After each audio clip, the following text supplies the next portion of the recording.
Hello everyone. कहानी की शुरुआत में हमें यूनुक शेंसी को दिखाया जाता है जो कि अपना मिशन पूरा करने के बाद वापस राजमहल लौटा था, जहां उसे बताया जाता है कि राजा निंग की तबीयत काफ़ी ख़राब है। ये सुनकर शेंसी जल्दी से राजा निंग से मिलने के लिए जाता है जो कि अपनी आखिरी सांसें ले रहे थे। वो कहता है कि महाराज, मैंने आपके ऑर्डर पर दक्षिणी इलाके में सारे विद्रोहियों को खत्म कर दिया है। राजा कहते हैं कि तुम जल्दी से मेरा आखिरी फरमान लिखो, मैं मरने से पहले अपना ये सारा राजपाट क्राउन प्रिंस के नाम करना चाहता हूँ, मेरा अगला वारिस वही बनेगा। ये सुनकर शेंसी के एक्सप्रेशन एकदम से बदल जाते हैं।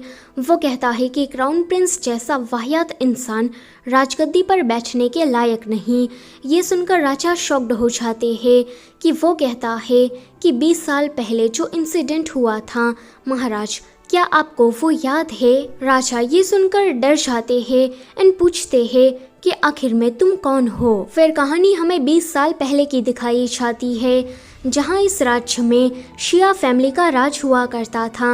मगर एक दिन राजा निंग ने राजमहल पर हमला करके राजा शिया को मार दिया। फिर राजा निंग के बंदे रानी शिया को भी मारने आ रहे थे कि रानी अपने बच्चे को लेकर वहां से भागती है, मगर एक तीर उसकी पीठ के पीछे लग जाता है। तभी ही वहां पर शंशान नाम का एक यूनुक आता है जो कि राजा निंग के सारे बंदों को मारने के बाद जैसे ही रानी के पास आता कि वो कहती है कि पहले एक बार मैंने तुम्हारी जान बचाई थी, तो बदले में तुम मेरे बच्चे को बचाओ।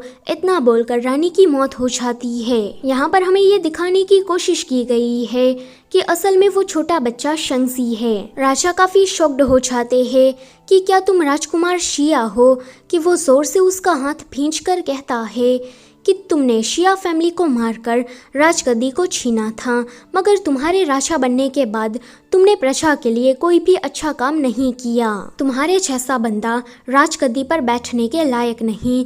कि राजा की ज्यादा शौक होने की वजह से मौत हो जाती है। फिर वो सोचता है कि राजा तो मर गया, अब इस राज्य का अगला राजा कौन बनेगा? राजगद्दी पर बैठने के लायक ऐसा कौन होगा? फिर हमें 5वें राजकुमार चिन्नी को दिखाया जाता है जो कि राजा निंग का ही बेटा था। आगे शेंसी अपने एडॉप्टिव फादर शंशियान के पास जाता है एंड उसे राजा का आखिरी फरमान देते हुए कहता है कि राजा ने अपने वारिस के रूप में किसी को भी नहीं चुना है। शंशियान कहता है कि सारे राजकुमारों को मेन हॉल में बुलाओ, हम उनमें से ही किसी एक को राजा चुनेंगे। कि शेंसी कहता है कि फादर, मुझे तो लगा था कि आप मुझे अगला राजा बनाएंगे। इस पर शंशान कहता है कि तुम जानते हो कि तुम ये नहीं कर सकते, क्योंकि तुम एक यूनुक हो और यूनुक कभी भी राजा नहीं बनते। यहाँ पर यूनुक का मतलब गे या फिर नपुंसक आदमी होता है। फिर शंशान कहता है कि अगर तुमने सरहद पर सारे विद्रोहियों को खत्म कर दिया है तो अपनी ईलिंग आर्मी को वापस यहाँ पर बुला लो और जनरल का बैच मुझे दे दो। पर शेंसी मना कर देता है कि अभी भी थोड़े विद्रोही बचे हैं, तो अभी मैं ये नहीं कर सकता। वहीं पर चिन्नी राजमहल की नौकरानियों की चीफ से मिलती है जिसको वो आंटी कह के बुला रही थी, और उसी ने ही चिन्नी को बचपन से पाल पोस कर बड़ा किया।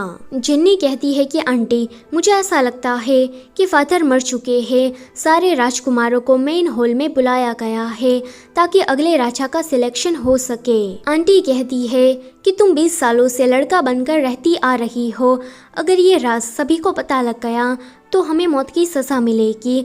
जैसे ही अगला राजा चुना जाएगा कि हम दोनों यहाँ से भाग जाएंगे। उसके बाद हमें डर डर कर रहने की कोई ज़रूरत नहीं पड़ेगी। कि तभी ही वहाँ पर इंपीरियल गार्ड आकर जिन्नी को उठाकर ले जाते हैं। आगे मेन हॉल में इन सारे राजकुमारों को शेंसी बताता है कि राजा निंग की मौत हो गई है, क्राउन प्रिंस भाग गया है, इसलिए तुम में से किसी एक को राजा बनना होगा। एक राजकुमार काफी बदतमीजी से उसे कहता है कि अब तुम्हारे जैसा हिजड़ा राजा का चुनाव करेगा, तुम्हारी इतनी भी औकात है? कि शेंसी सभी को इंपीरियल सील दिखाते हुए कहता है कि राजा निंग ने मरने से पहले मुझे ये ऑर्डर दिया था कि मैं अगले राजा का चुनाव करूं। इतना बोलकर वो उन सभी को एक एक तलवार देता है, जिसे पकड़कर ये लोग आपस में ही लड़ने लगे थे। जिन्नी साइड में अकेली खड़ी थी। इस लड़ाई में 2 राजकुमारों की तो ऐसे ही मौत हो जाती है। बचे थे जिन्नी और तीसरा राजकुमार। जिन्नी उसे कहती है कि देखो, मुझे राजा बनने का कोई शौक नहीं, मैं राजमहल छोड़कर जाना चाहती हूँ। मैं वादा करती हूँ कि मैं वापस लौटकर कभी नहीं आऊँगी और ना ही कभी किसी सियासी मामलों में पड़ूंगी। शंसी सोचता है कि ये 5वां राजकुमार जिन्नी तो काफी कमजोर है, मैं इसे अपना मोहरा बना सकता हूँ। वो उसे जान की धमकी देते हुए कहता है कि तुम चुपचाप राजगद्दी पर बैठो, वरना मुझे तुम्हें और तुम्हारी आंटी को मारना होगा। कि वो कहती है कि मैं ही क्यों, तुम तीसरे राजकुमार को भी तो राजा बना सकते थे ना। कि वो कहता है कि तुम्हें अपने इशारों पर नचाना काफी आसान होगा, अब से तुम मेरे एक पपेट राजा हो। जिन्नी के पास राजगद्दी पर बैठने के अलावा और कोई चॉइस नहीं थी। अगले सीन में शंसी अपने साथी जनरल आजे से कह रहा था कि राजा निंग ने अपने सारे पड़ोसी देशों के साथ युद्ध करके अपने साम्राज्य में शामिल किया ताकि उसका देश बड़ा हो सके। तुम जानते हो कि इसमें कितने मासूमों की जानें गई। राजा निंग ने बस अपना फायदा देखा, उसे प्रजा की कोई पड़ी नहीं थी। राजा निंग के ऑर्डर्स पर मुझे युद्ध का हिस्सा बनना पड़ा और उन सभी को मारना पड़ा, पर अब मैं काफी ज्यादा थक गया हूँ।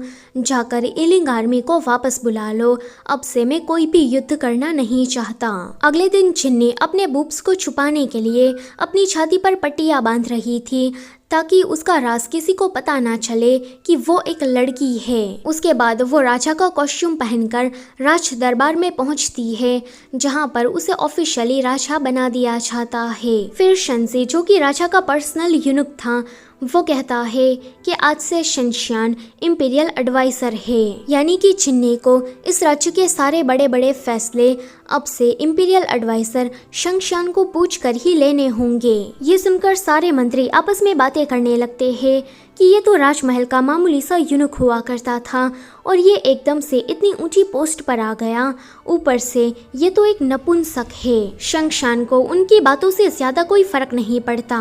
जिन्नी समझ गई थी कि इन सभी के पीछे मास्टरमाइंड ये शंशान है, इसे तो बचकर रहना पड़ेगा। हालांकि ये मुझे मारेगा नहीं, बस मुझे डरा कर रखेगा ताकि मैं उसका पपेट राजा बनकर रहूं। जहाँ तक शंसी की बात है तो मुझे ऐसा लगता है कि ये अपने एडॉप्टिव फादर शंशान से नफरत करता है और उसे कुछ अलग ही करने का इरादा रखता है। आगे जिन्नी आंटी को यहाँ का शाही खाना खिला रही थी, क्योंकि अब तो वो राजा बन गई थी। कि आंटी कहती है कि तुम ये बच्चों जैसी हरकतें करना बंद करो, क्योंकि तुम अब एक राजा हो। ये सुनकर शंसी सोचता है कि जब वो 10 साल का था तब उसका भी मन अपने बेस्ट फ्रेंड के साथ खेलने में लगा रहता था। पर ये देखकर शंशान ने शंसी के ही हाथों उसके बेस्ट फ्रेंड को मरवा दिया एंड कहा कि क्या तुम भूल गए कि तुम कौन हो? अभी तुमने अपनी फैमिली का बदला लिया नहीं जो तुम इस तरह से खेलने कूदने लगे। सभी के यहाँ से जाने के बाद आंटी जिन्नी से कहती है कि हमें जल्द से जल्द यहाँ से निकलना होगा। तुम्हारी लड़की होने का राज किसी को पता लगना नहीं चाहिए। आगे शंसी ने जिन्नी के सोने का रूम तैयार कर दिया था, उसने उसके नहाने का भी इंतजाम कर दिया था। वो कहता है कि मैं तुम्हारे कपड़े उतारने में तुम्हारी मदद करता हूँ। कि आंटी कहती है कि तुम रहने दो, मैं यहाँ पर हूँ तो मैं ये कर दूंगी। शंसी कहता है कि नहीं नहीं, मैं उसका पर्सनल यूनुक हूँ तो अब से ये काम मैं करूँगा। जब वो उसके पास आ रहा था कि जिन्नी थोड़ा डर जाती है, पर फिर कहती है कि तुमने मेरे कपड़े तो उतार ही दिए हैं, तो चलो बेड पर थोड़े मजे करते हैं। शंसी ये सुनकर शर्मा जाता है कि इसने तो मुझे ऐसा वैसा लड़का समझ लिया है।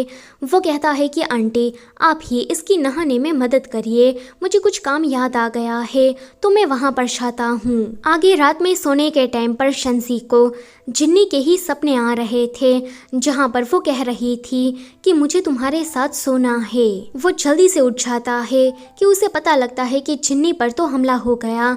वो जल्दी से उसे बचाने चाहता है। सारे हमलावरों को ख़त्म करने के बाद वो देखता है कि छिन्नी इस हमले से काफ़ी ज़्यादा डर गई है, इसलिए वो उसे अपना हाथ देता है।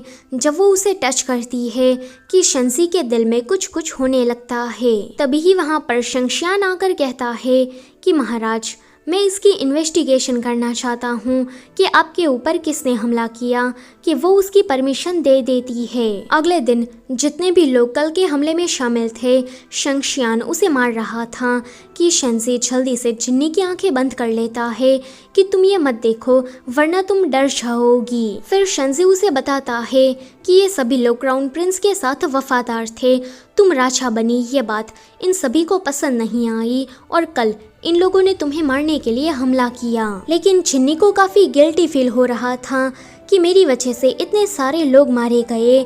शंसी उसे समझाता है कि अगर तुम उन लोगों को नहीं मारोगी तो वो लोग तुम्हें मार देंगे। सरवाइव करने के लिए ऐसा तो करना ही पड़ता है।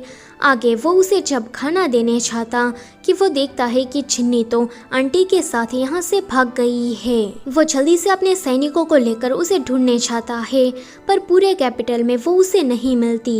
इसलिए वो इन तितलियों का यूज करता है जो कि उसकी सुगंध का पीछा करते करते उसे ढूंढ निकालेगी। वहीं पर छिन्नी और आंटी कैपिटल से काफी दूर किसी पहाड़ी गांव में आ गए थे, जिस गांव में सारी की सारी औरतें रहती थी।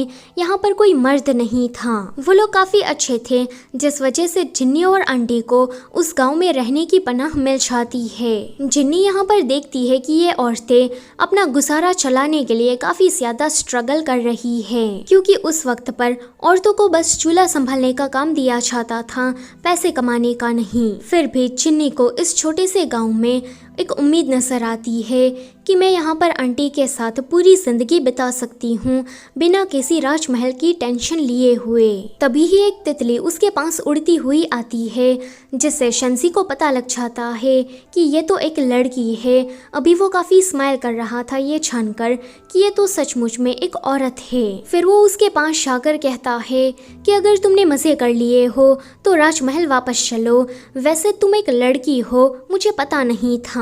आंटी कहती है कि माफ करना, ये मेरी गलती है। 20 साल पहले राजा निंग को एक लड़का चाहिए था, मगर उसकी कॉन्क्यूबाइन ने इसे जन्म दिया। मुझे डर लगा कि राजा निंग लड़की का सुनकर कहीं उसे मार ना दे, इसलिए मैंने इसे लड़कों की तरह बड़ा किया। शंसी कहता है कि आप जानती भी है क्या कि ये कितना बड़ा क्राइम है, मुझे आपको मारना होगा।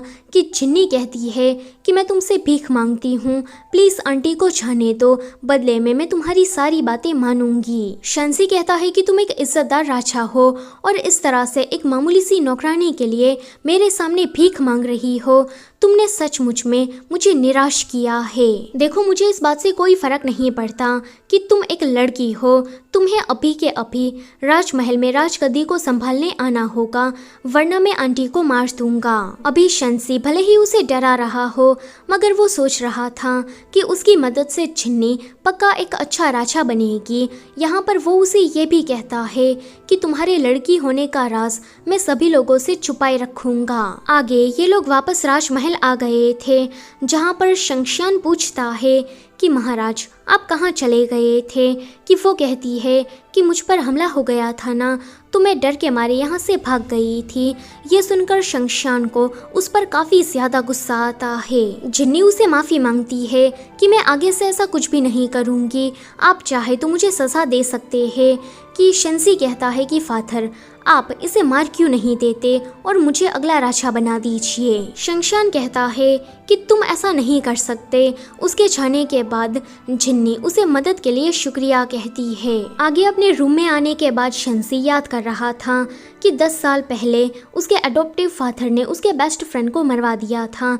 तब से ही वो उसे कुछ ज्यादा खास पसंद नहीं। शंसी समझ गया था कि ये बंदा बस मेरा फादर बनकर मेरा यूज कर रहा है ताकि वो अपने मकसद को पूरा कर सके। फिर से कहानी फ्लैशबैक में जाती है, जहाँ 20 साल पहले शिया फैमिली के ऊपर जब हमला हुआ था, तब रानी अपनी बच्ची को लेकर भाग रही थी। उस वक्त राजा निंग की कॉन्क्यूबाइन ने भी किसी बेटे को जन्म दिया था। रानी शिया ने जल्दी से बच्चों की अदला बदली कर दी एंड फिर सैनिकों से बचती हुई हुई वहाँ से भाग गई। यानी कि जो जिन्नी है वो असल में रानी शिया की बेटी है एंड जो दूसरा बच्चा था शेंगसी वो राजा निंग का बेटा है। और ये राज आंटी के अलावा और किसी को भी नहीं पता कि इस तरह से बच्चों की अदला बदली हुई है। आगे आंटी जिन्नी के लिए खाना लेकर आई थी कि कहती है कि आजकल मैं देख रही हूँ कि ये यूनुक शेंसी तुमसे मिलने आता रहता है। वो सोचती है कि शेंसी तो रोज रात को अपना समय निकाल कर मुझसे मिलने आता है। फिर वो उसे पूछती है कि वैसे आंटी मैंने किसी नॉवेल में पढ़ा था कि रानी को उसके ही यूनुक से प्यार हो गया, तो क्या ये बात सच है? क्या ऐसा होना पॉसिबल है? आंटी कहती है कि हाँ ऐसा हो सकता है। वैसे भी यूनुक भी तो मर्द ही होते हैं, बस उनके पास हथियार नहीं होता। पर रुको, अब तुम ये मत कहना कि तुम्हें शेंसी से प्यार हो गया है। वो कहती है कि नहीं, मैं तो बस नॉवेल के बारे में पूछ रही थी। शेंसी जो कि उसे मिलने ही आ रहा था दूर से उन दोनों की बातें सुनकर एक स्माइल कर देता है कि जिन्नी भी मुझे पसंद करती है। अगले दिन वो काफी स्माइल करके उसे बात कर रहा था कि वहाँ पर शंशान आकर कहता है कि मंत्री गाव की बेटी कुंवारी है, दिखने में काफी खूबसूरत है, तो आपको उसे शादी कर लेनी चाहिए। क्योंकि शंशान की नजरों में तो जिन्नी एक लड़का था। जिन्नी सोचती है कि ये पक्का मेरी शादी कराकर मुझ पर 24/7 नजर रखना चाहता है। अब वो इस जहरीले नाग शंशान को मना नहीं कर सकती थी, इसलिए कहती है कि आपने मेरे लिए लड़की ढूंढ निकाली, मैं जल्दी से उसे शादी कर लेती हूँ ताकि मैं उसे अपने हरम में शामिल कर सकूँ। शेंसी ये सुनकर काफी ज्यादा शॉक्ड होता है। शंशान अपनी बात मनाकर वहाँ से चला गया था कि शेंसी उस पर गुस्सा करने लगता है कि वो कहती है कि अगर मैंने तुम्हारे बाप को शादी करने से मना किया होता तो उसे तो मुझ पर शक हो जाता कि मैं एक लड़की हूँ। ये सुनकर वो चुप हो जाता है। आगे उसकी शादी मंत्री गांव की बेटी वैन सिंह से हो गई थी। कमरे के बाहर ये दोनों काफी पैनिक कर रहे थे कि अब क्या होगा अगर जिन्नी पकड़ी गई तो। आंटी कहती है कि शेंसी तुम कुछ करो, क्यों ना हम यहाँ पर आग लगा दे। शेंसी कहता है कि आंटी आप तो नर्वस होते हुए बड़ी प्यारी लगती है। यहाँ पर अंदर वैन सिंह जिन्नी को पीने के लिए ड्रिंक देती है जिसमें उसने पहले से ही कुछ मिलाकर रखा था। फिर वैन सिंह उसके और भी ज्यादा करीब आ रही थी कि जिन्नी उसे दूर होती है कि देखो हम ये नहीं कर सकते। आंटी कहती है कि शेंसी ये तो बेड पर जाने की बातें कर रहे हैं, तुम कुछ सोचते क्यों नहीं। वो कहता है कि मैं अब भी आग लगाता हूँ। आंटी कहती है कि नहीं नहीं, अगर आग में वो दोनों ही जलकर मर गए तो क्या होगा। वो कहता है कि क्यों ना हम उनको ये बता दे कि आज 1000 साल के बाद अनोखा मीटियोर शावर होने वाला है, तो उन दोनों को साथ में देखना चाहिए। आंटी कहती है कि ये आइडिया तो काफी ज्यादा लवी डवी है, तुम रहने दो, मैं ही कुछ सोचती हूँ। यहाँ अंदर वैन सिंह जिन्नी के पीछे ही पड़ गई थी कि वो कहती है कि देखो मुझे लड़कियाँ पसंद नहीं, मैं यूनुक को पसंद करती हूँ, इसलिए तुम मुझसे दूर रहो। ये सुनकर शेंसी तो ब्लश करने लगता है। वैन सिंह कहती है कि मुझे इसे कोई फर्क नहीं पड़ता, मैंने ऑलरेडी तुम्हारी वाइन में कुछ मिला दिया है। कि तभी ही जिन्नी को अचानक से नशा होने लगता है। वैन सिंह कहती है कि अब तुम मुझसे बचकर भाग नहीं सकते। कि तभी ही वहाँ पर शेंसी आकर उसे बेहोश कर देता है। नशे में होने की वजह से जिन्नी शेंसी को देखकर उसे किस करने लगती है। कि तभी ही वहाँ पर आंटी आती है कि वो कहता है कि आप इसका ध्यान रखें। आगे शेंसी को नहाने के वक्त पर जिन्नी ही दिखाई दे रही थी जो कि उसे किस करना चाहती थी। वो कहती है कि यंग मास्टर अगर आपको हॉट फील हो रहा हो तो क्या मैं और ज़्यादा बर्फ़ डाल दूँ। लेकिन तभी ही वो होश में आता है। उसके सामने एक नौकर खड़ा था एंड वही बात बोल रहा था कि यंग मास्टर अगर आपको हॉट फील हो रहा हो तो मैं ज़्यादा बर्फ़ डाल दूँ। जिसको देखकर शेंसी थोड़ा एम्बैरेस हो जाता है। अगले दिन जिन्नी कल रात हुए किसके बारे में ही सोच रही थी कि क्या मेरा वो कोई सपना था या फिर मैंने सचमुच में शेंसी को किस किया था। वो ज़्यादा कंफ्यूज हो रही थी, इसलिए इस ख्याल को झटक देती है कि छोड़ो ये मेरा कोई सपना ही होगा। पर आंटी आकर कहती है कि नहीं, तुमने कल रात सचमुच में शेंसी को पकड़कर किस कर दिया था। ये सुनकर तो जिन्नी बेहोश हो जाती है कि अब मैं उसका सामना कैसे करूँगी। आगे वैन सिंह उसे मिलने के लिए आई थी कि जिन्नी कहती है कि मुझे पता है कि कल रात तुमने मुझे लव पॉइजन खिला दिया था और मैं ये भी जानती हूँ कि तुम शंशान के कहने पर मुझ पर जासूसी रखने आई हो। ये सुनकर वेंसिंग तो डर जाती है। जिन्नी कहती है कि मेरे साथ ऐसा दोबारा करने की कोशिश की तो मैं तुम्हें कोल्ड पैलेस भेज दूंगी, जहाँ पर तुम्हारा शरीर तो क्या तुम्हारी हड्डियाँ भी जमकर बर्फ बन जाएगी। वेंसिंग कहती है कि प्लीज मेरे साथ ऐसा मत करना, मैं तुम्हारे साथ आगे से ऐसा कुछ भी नहीं करूंगी। कि जिन्नी कहती है कि मंत्री गांव के घर में तुम्हारी कोई इज्जत नहीं, तुम्हारी बहनें भी तुम्हें पनौती की तरह ट्रीट करती है क्योंकि तुम एक कॉन्क्यूबाइन की बेटी हो। कल रात तुमने मुझे लव पॉइजन इसीलिए खिलाया था ताकि तुम मेरा फेवर हासिल कर सको। वेंसिंग कहती है कि ये बात तुम्हें कैसे पता लगी। कि वो कहती है कि अब से तुम भूल जाओ कि तुम्हारे कोई पेरेंट्स या फिर बहनें हैं।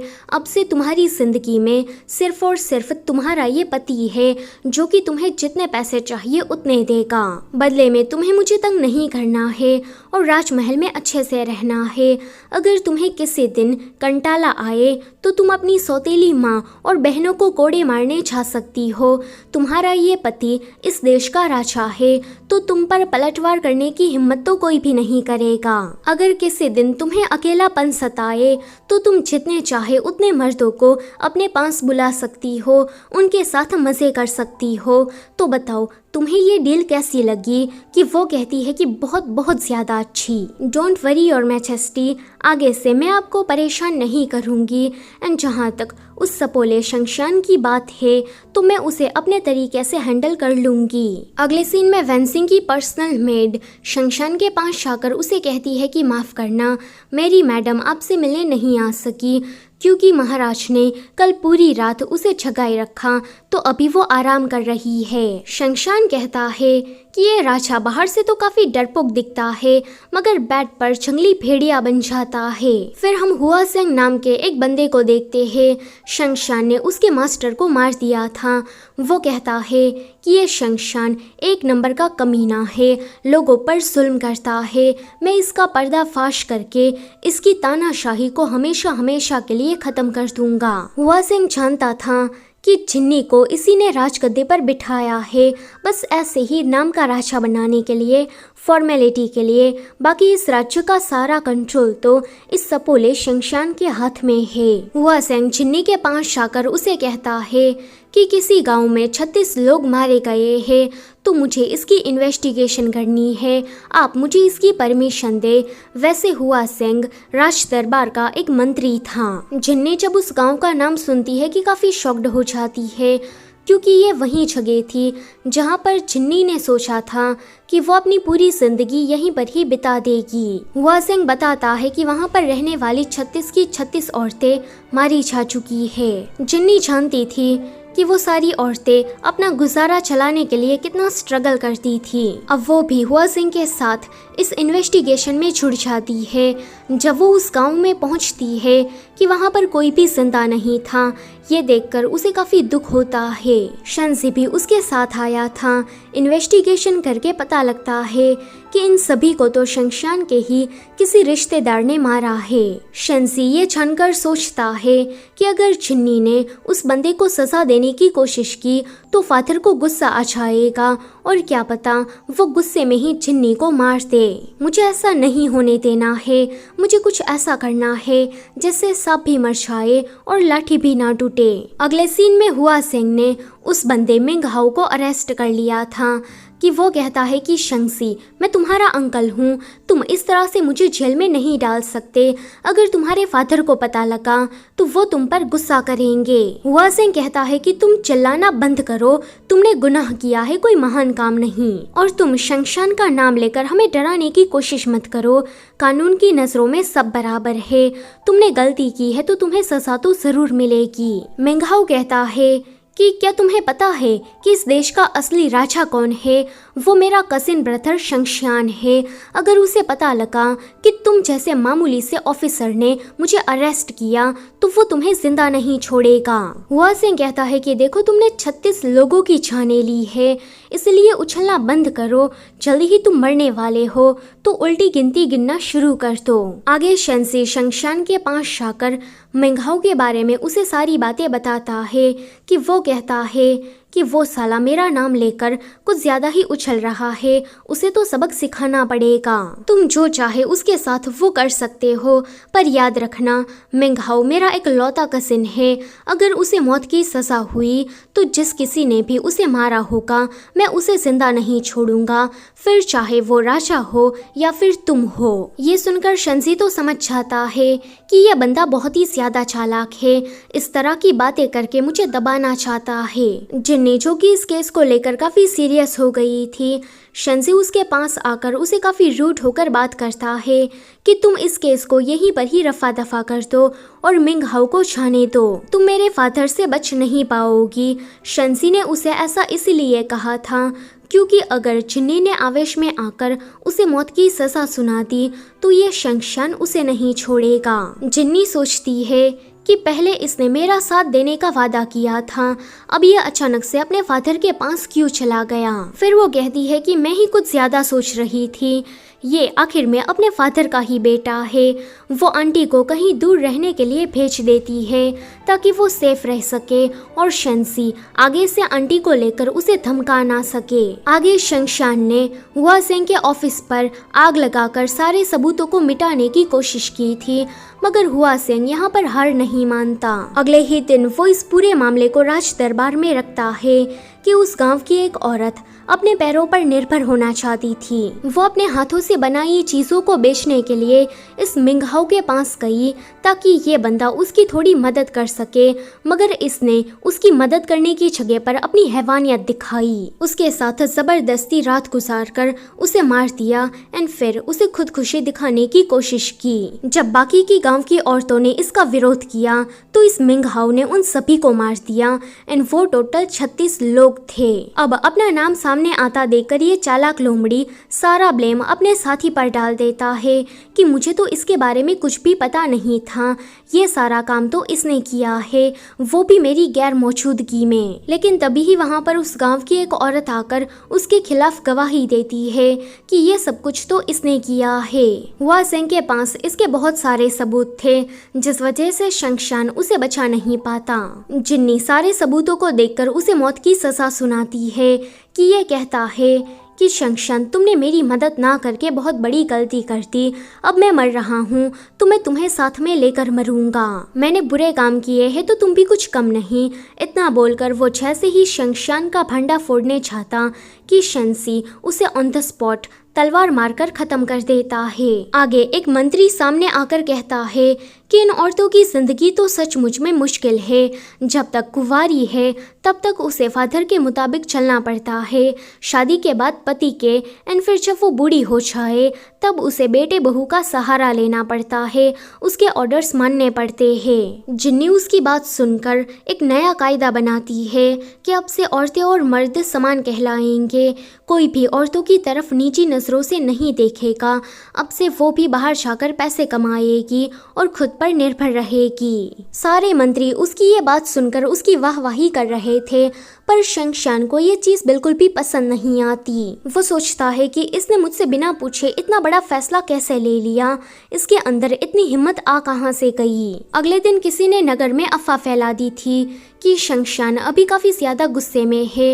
एंड वो राजा को मार भी सकता है। इस अफवाह को सुनकर प्रजा तो परेशान हो जाती है कि राजा ने वुमेन एम्पावरमेंट के बारे में बात की तो ये शंगशान गुस्सा हो गया। अगर उसने सचमुच में हमारे राजा को मार दिया तो क्या होगा।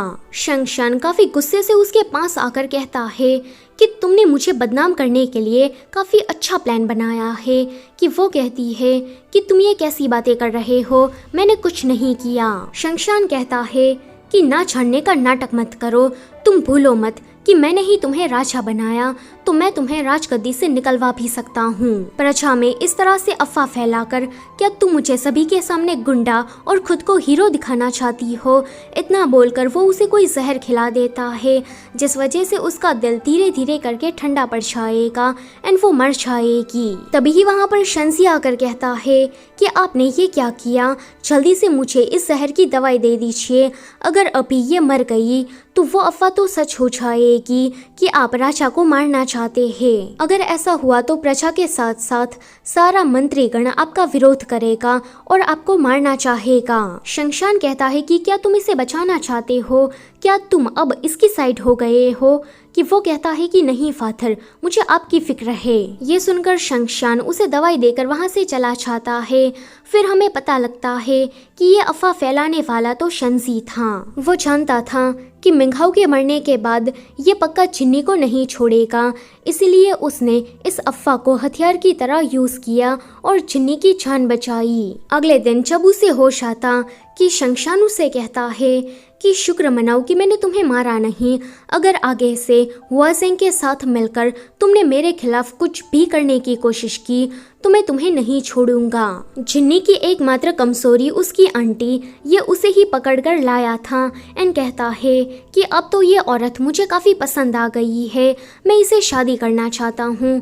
कि जिन्नी कहती है कि प्लीज़ ऐसा मत करो, मेरी आंटी को जाने दो, मैं तुम्हारे खिलाफ कभी नहीं जाऊँगी, तुम्हारी सारी बातें मानूंगी। शंशान कहता है कि जो चीज़ मुझे पसंद आ जाए मैं उसे हासिल करके ही रहता हूँ, अगर वो चीज़ मुझे ना मिले तो मैं उसे ख़त्म कर देता हूँ। यानी कि वो ये कहना चाहता था कि अगर तुमने आंटी से मुझे शादी करने नहीं दी तो मैं इसे मार दूंगा। जिन्नी उसके सामने झुक रही थी कि आंटी उसे चाटा मार कर कहती है कि आगे से इसके सामने झुकना मत, मैं इसके साथ शादी करने के लिए तैयार हूँ। आगे आंटी यहाँ से जा रही थी।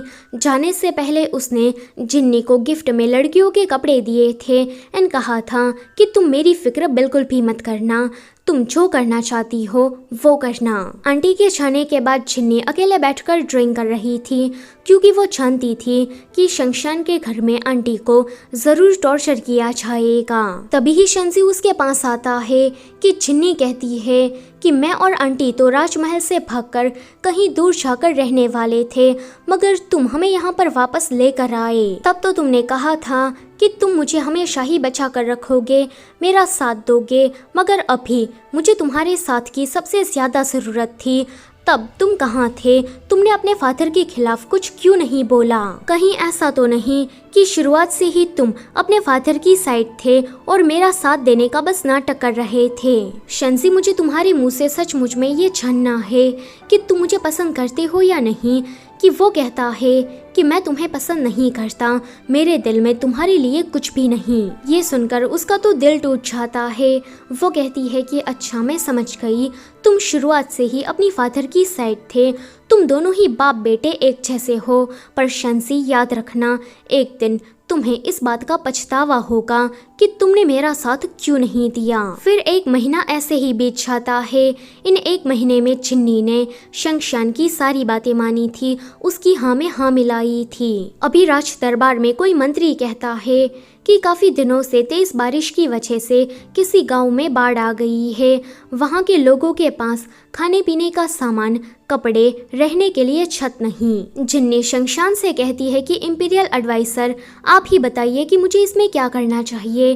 कि वो कहता है कि महाराज, मैं भला आपको कोई सलाह कैसे दे सकता हूँ, आप तो राजा है, मेरी इतनी हिम्मत कहाँ। ये सुनकर जिन्नी उसे फ्री पास दे देती है कि अब से आप इस देश के बड़े बड़े फैसले खुद से ही ले सकते हैं, मेरी बिना परमिशन के।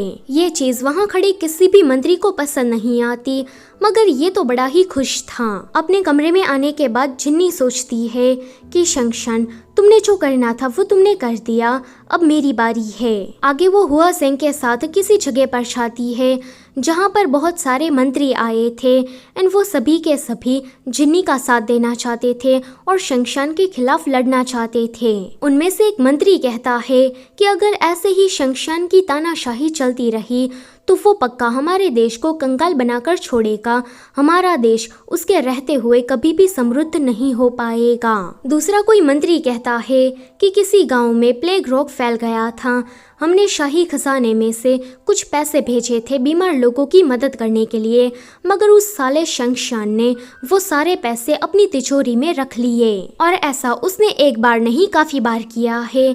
ये सुनकर हुआजेंग को एक आइडिया आता है। अगले दिन राज दरबार में कोई मंत्री जानबूझकर प्लेग रोग वाली बात सामने लाता है कि वहाँ गांव में हमने मदद तो भेजी थी मगर लोग तो अभी भी बीमार है। कि दूसरा कोई मंत्री कहता है कि उस बाढ़ वाले इलाके में भी कोई डेवलपमेंट नहीं आई है, लोग अभी भी काफी मिजरेबल जिंदगी जी रहे हैं। जिन्नी शाही खजाने में से कुछ पैसे दोबारा भेजने का ऑर्डर देती है एंड फिर कहती है कि मैं अपनी प्रजा के लिए 3 दिन तक उपवास रखूंगी, पूरा दिन मंदिर में रहकर भगवान से प्रार्थना करूंगी। आगे शंसी जिन्नी के पास जाकर उसे कहता है कि तुम शंशान की पीठ पीछे दूसरे मंत्रियों के साथ मिलकर उसके खिलाफ प्लॉटिंग कर रही हो। अगर उसे पता लग गया तो वो तुम्हें जिंदा नहीं छोड़ेगा। तुम अभी के अभी ये सब कुछ बंद करो, तुम उसके सामने टिक नहीं पाओगी। जिन्नी कहती है कि क्या तुम्हें मेरी फिक्र हो रही है, पर तुमने तो पहले ये जता दिया था ना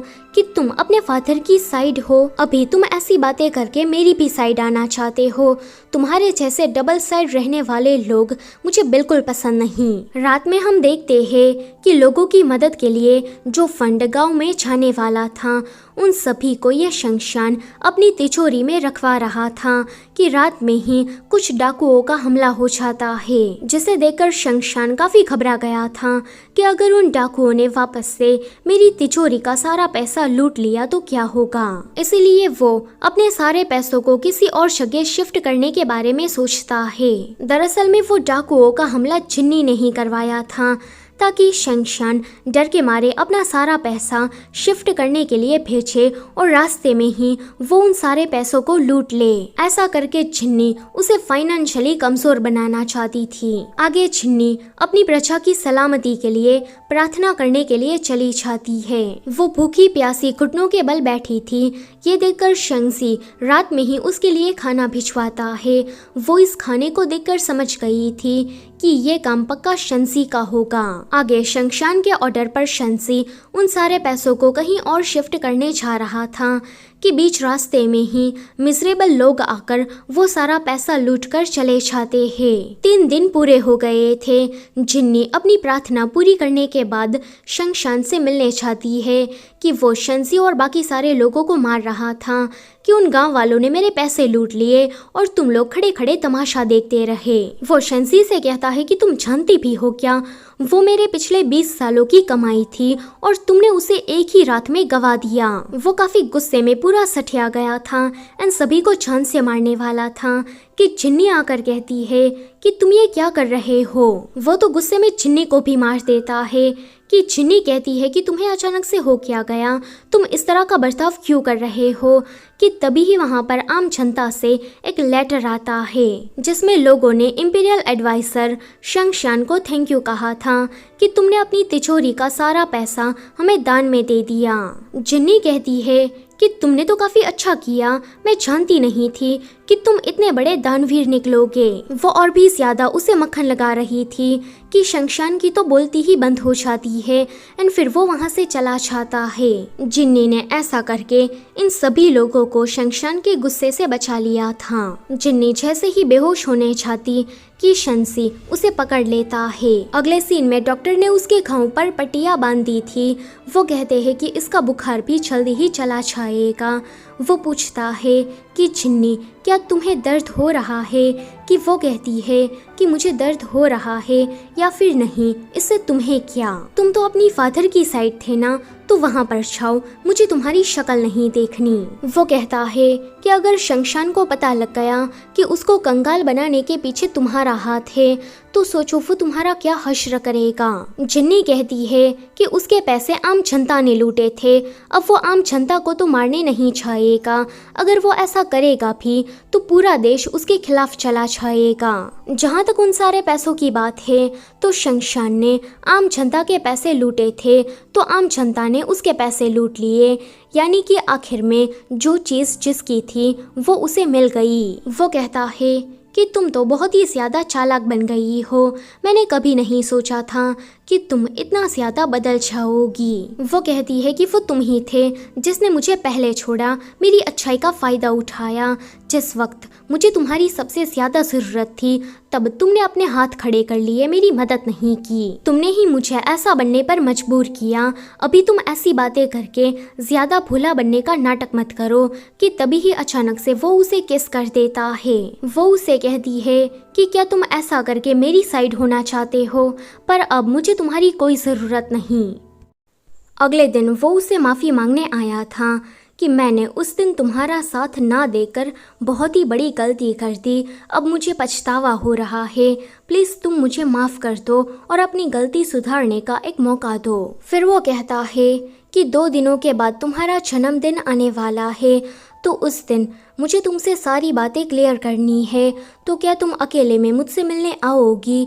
कि वो कहती है कि सोचूंगी। फिर 2 दिनों के बाद अपने जन्मदिन पर वो बिल्कुल लड़कियों की तरह तैयार होकर आती है कि शंसी तो उसे इन कपड़ों में देखता ही रह जाता है। वो कहती है कि आंटी ने जाने से पहले मुझे ये कपड़े गिफ्ट में दिए थे, तो सोचा आज के दिन ही इसे पहन लूं। वैसे जिन्नी ने स्पेशली उसे दिखाने के लिए ही ये कपड़े पहने थे। शंसी उसे कहता है कि उस दिन मैंने अपनी ही फीलिंग्स को नेग्लेक्ट करके काफ़ी बड़ी गलती कर दी। उस दिन मैं तुम्हें बताना चाहता था कि मैं तुम्हें कितना ज़्यादा पसंद करता हूँ, जितना तुमने सोचा नहीं होगा उतना ज़्यादा। पर उस वक्त पर मुझे काफ़ी डर लग रहा था कि मेरे फादर तुम्हें कुछ कर ना दे, इसीलिए मैं तुमसे दूर हुआ। लेकिन अब मैं रुकना नहीं चाहता और ना ही देर करना चाहता हूँ। मुझे तुम्हें दिखाना है कि मुझे तुमसे कितना ज़्यादा प्यार है। यहाँ पर वो उसे ये भी बताता है कि वो कोई यूनुक नहीं है, वो एक स्ट्रेट लड़का है। उसके बाद ये दोनों ही एक दूसरे के साथ अच्छा टाइम स्पेंड करते हैं। जब अगली सुबह वो उठता है कि जिन्नी वहाँ से जा चुकी थी, वो कल रात के बारे में सोचकर स्माइल कर देता है। एंड उसके बाद जब तैयार होकर राज दरबार में पहुँचता है कि वो देखता है कि जिन्नी के पास तो उसका जनरल का बैच है। इसकी मदद से जिन्नी ने पूरी ईलिंग आर्मी को अपने कंट्रोल में कर लिया था। शंसी यहाँ पर शनशान को ऐसे दिखाता है कि कल रात मानो जैसे जिन्नी ने उसके पास से वो बैच चुरा लिया हो। जिन्नी ने मिलिट्री का पूरा कंट्रोल अपने हाथ में लेकर शंशान को वापस से कमज़ोर कर दिया था। पहले उसने उसे फाइनेंशियली कमज़ोर किया, उसके बाद उसके पास से मिलिट्री की पावर छीन ली। अब वो कहीं का नहीं रहा था। अब वो जिन्नी को तो यहाँ पर कुछ कह नहीं पाया, इसलिए घर जाकर सारा गुस्सा आंटी पर निकालता है, उसे मारकर। आंटी भी जानती थी कि इसका ज़्यादा देर तक नाटक नहीं चलने वाला, ये जल्दी ही अरेस्ट होगा, क्या पता इसे मौत की सज़ा भी मिल जाए। इसलिए बेचारी चुपचाप उसकी मार को सहन कर रही थी। फिर फ्लैशबैक से हमें पता लगता है कि कल रात शंसी ने ही जिन्नी को वो जनरल का बैच दिया था, ताकि मिलिट्री की मदद से जिन्नी और भी ज़्यादा पावरफुल हो जाए एंड शंशान उसका कुछ बिगाड़ ना सके। अभी ये दोनों इसी के ही बारे में डिस्कस कर रहे थे और हमें यहाँ पर इनका एक किसिंग सीन भी दिखाया जाता है। जिन्नी उसे कहती है कि चलो तुम अपने कपड़े उतारो, कि वो थोड़ा शर्मा जाता है। वो कहती है कि कल रात तो बड़े चाव से कपड़े उतारे थे, अब क्या हो गया। वेल ये वाला सीन यहीं पर ही कट होता है। अगले सीन में शंसी जिन्नी की काम में मदद कर रहा था। ये दोनों साथ में अपना क्वालिटी टाइम स्पेंड कर रहे थे कि वहाँ पर हुआ सेंग आ जाता है, जिसको देखकर इसका मुंह बन गया था, क्योंकि ये हुआ सेंग से थोड़ा जेलस था। हुआ सेंग बताता है कि इस बार के इंपीरियल एग्जाम में टीचर ने पेपर को लीक किया एंड जितने भी अमीर बच्चे थे उनको पास कराकर जितने भी टैलेंटेड और होशियार बच्चे थे उन सभी को फेल करवा दिया। जब उन लोगों ने इस बात का विरोध करने की कोशिश की तो इंपीरियल टीचर ने उन सभी को मारकर कैपिटल से बाहर करने की कोशिश की और उनमें से एक स्टूडेंट को तो उसने मार भी दिया।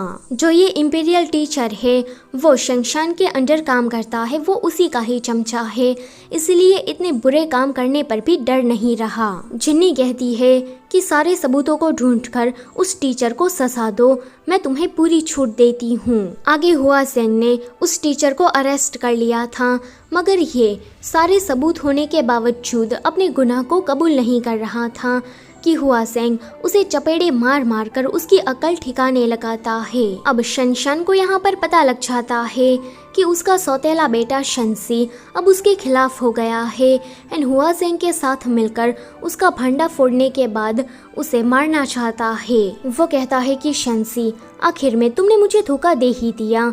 कि वो कहता है कि मैं कभी तुम्हारे साथ था ही नहीं, तो धोखा देने की तो बात ही नहीं आती। बचपन से ही मैंने अपना रास्ता बदल लिया था। शंशान को ये सुनकर उस पर गुस्सा आता है एंड वो उसे लड़ने लगता है। इन दोनों की फाइट चल ही रही थी कि वहाँ पर छिन्नी जनरल और कुछ सैनिकों के साथ आ जाती है उसे पकड़ने के लिए। ये चालाक लोमड़ी कहता है कि तुम्हारी आंटी अभी भी मेरे कब्जे में है। मैंने उसे ऐसी जगह पर छुपा कर रखा है जिस जगह के बारे में तुम कभी सोच भी नहीं सकती। अगर आज मुझे कुछ हो गया तो वो भी जिंदा नहीं बचेगी। कि ये सुनकर छिन्नी को उसे जाने देना पड़ता है। अगले दिन उस टीचर ने अपनी गलती मान ली थी।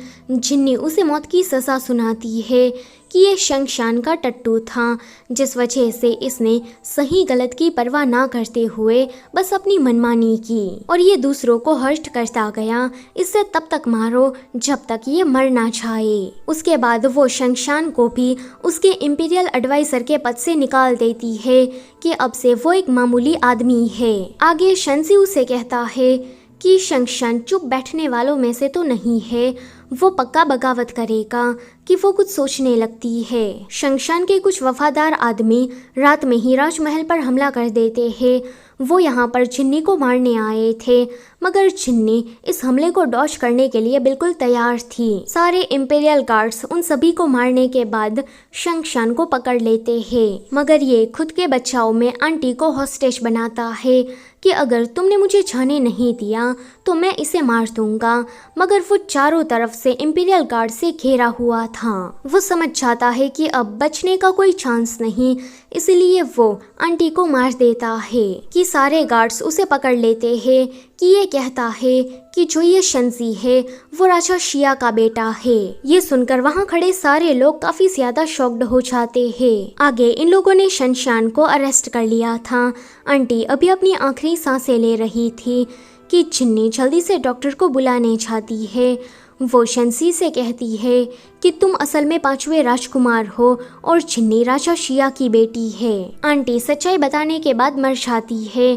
फिर वो इसी के ही बारे में सोच रहा था।